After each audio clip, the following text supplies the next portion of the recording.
I'm explaining something to y'all. I never use the word fixed because I always feel like things just go in a certain way or whatever like that. But bottom line is, the title games were fixed, period. And I'm explaining to you why. Chiefs ended up beating the Ravens 17-10, but I'm explaining more about that than this. Zay Flowers got the ball punched out the 1 yard line. That was actually a good defensive play. Lamar tries to throw in the 3-on-1 coverage after they tried to get it to OBJ the first time around, ends up getting picked off in the end zone. That was egregious enough, but here's the problem.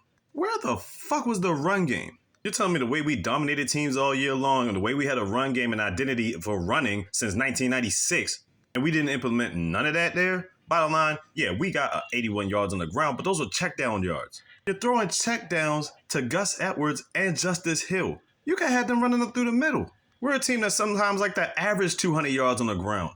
Everybody hyping up Patrick Mahomes like he's the greatest quarterback. He's about to be the GOAT. What?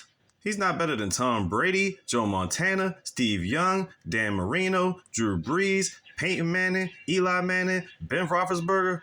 I can go down the freaking list. Is he good? Yeah, but he's nowhere near the fucking GOAT. Let's just take our game. Aside from him going 10 for 10 on his first 10 passes, he really didn't do a whole lot special after that. We held him to 17 since halftime. He didn't do nothing special after that. Like I said, it was 17-10. Ravens, where was the run game? Why did that not exist? When that's been our bread and butter for years, especially this year. Yeah, our passing game was pretty good, but we didn't implement the run game at all? At all in this game? They just want to get a free concert out of Taylor Swift because obviously everybody not going to be looking at Usher all goddamn day long during the Super Bowl. It was so egregious it didn't even make any sense. We should have been up by like 21-17 and still kept on scoring. Like, it was ridiculous. Now let's get to these Lions and 49ers. The 49ers ended up beating them 34-31, but let's explain this bullshit. The Lions came out and did exactly what we should have been doing. I watched it and it pissed me off even more because I'm thinking to myself, Ravens should have came out like this. But bottom line is the Lions came out, scored 3 TDs with 3 different running backs. Jameson Williams cooked them early in less than 2 minutes. Then David Montgomery got one. Somebody else got one. I can't remember who it is right now, but you get the point. This game was 24-7 at halftime. They were basically demoralizing the 49ers at home. 49ers get a field goal, 24-10. Now here comes the problem. Everybody talking about Dan Campbell's going for it. You live by the sword, you die by the sword. There's a difference between doing that and going for it on 4th down and the 49ers 30-yard line. What are you going for? Just take the points. Go up 27-10. Keep them leveled down. Once you start doing stuff like that, you give them momentum. And guess what happened in between that? Brandon Ayuk makes this miraculous catch off a defender, which gets Christian McCaffrey in there because they've been holding him down a little bit for the game. Ergo, 24-17. Jahmyr Gibbs gets the ball stripped out of him, whatever like that. Oh, Jahmyr Gibbs was the third one I was talking about. Anyway, Jahmyr Gibbs get the ball stripped out of him, and then 49ers get the ball back, and then they rush it up through the middle again, Christian McCaffrey. 24 all. Nigga. It gets to a point where it's 27-24. 49ers scored 20 unanswered at this point. Then we get to the situation again. 4th down, with the Lions got the ball on the 49ers 30-yard line. Guess what the fuck they do?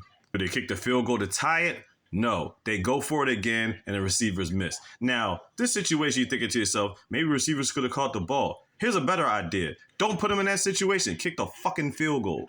It got to the point on 2 different plays, Brock Purdy's running around hitting like 20 yards a clip. I'm like, when the fuck he start running? Who lets Brock Purdy run? That's when it started getting ridiculous. Ergo, they score again. Now they're up 34-24. 24 unanswered. And now here really where it comes with the bullshit. Lions get down the field. They're at the 1 yard line of the 49ers. Do you know on 3 straight downs, Jared Goff was doing passing plays?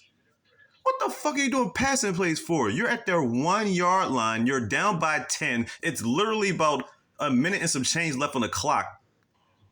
You don't even rush in to score until like the 4th down, and then they finally get in there at 31-34, but they got to get the onside.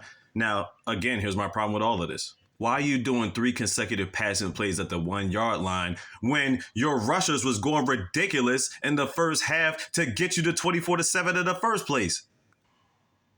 They don't get the onside, ball game, 49ers going to the championship. Like I said, I hate calling games fixed. I never do this, but I can't ignore what I saw on the field. Had the team stuck to their original game plans and stuff that got them to the dance and got them to that point in first halves, leading in the second halves or whatever like that, and they still lost, okay, fine. It was a good battle. They end up taking the L. But when it goes down like this, Ravens not running the ball, Detroit not taking field goals when they were up 24-10, and still not doing it when they're down 27-24, it's ridiculous. Clearly, this shit was fixed, and I'm not even exaggerating. Now, people thought I was going to talk about the refs when I said fixed. No, it was not that problem. Maybe they might have missed a couple calls, but nothing that had been egregious to interfering within a game. No, there were enough problems on the field, as I just explained to you already. It's one thing if a couple things go wrong, but to do what they did, you're basically just spitting in the face of actual fans. You're just disrespecting their intelligence, and it's just wrong. People were telling me for years, I ain't want to believe it, but when you see it for your own eyes in back-to-back games, it's like, how can you not think that? I'm just done. The football inside of my soul won't allow me to ignore the Super Bowl, but flat out, some bullshit.